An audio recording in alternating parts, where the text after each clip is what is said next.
All right, so we talked about the pelvic floor in week 4.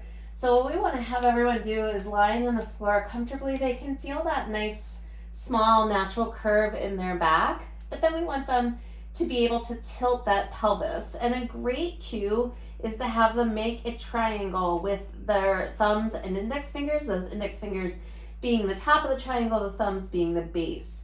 If we place that triangle right below the navel, and those fingers feel as though they're pointing slightly down, that the thumbs, the base of the triangle being a nice straight line, then you're going to have that pelvis in neutral. They're going to have that natural curve to the back.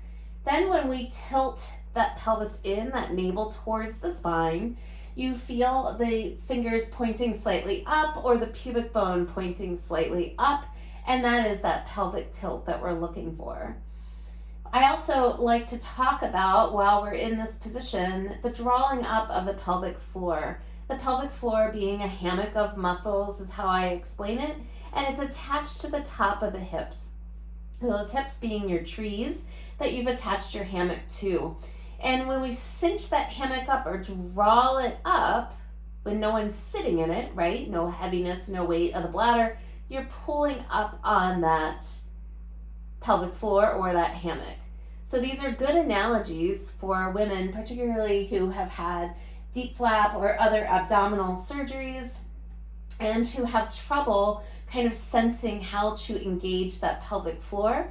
And even when you think about age and people who are now atrophying there because they haven't worked on the pelvic floor muscles, these are important things to remind them about. So it's that neutral position, and they can even exaggerate that neutral position so that those fingers point farther down. And then when they tilt, everything feels as though it's pointing a little bit up. We can do this and talk about drawing up on the pelvic floor as is in your manual. We can also do this with pelvic marches. So in that tilted position, as you move through working on the pelvic floor with everyone, you will also see the pelvic floor tilt with a glute bridge. So it's tilting of the pelvis and then drawing up on that pelvic floor, two separate things, and then pushing into that glute bridge. They may not be able to get very high in this glute bridge, and that's okay.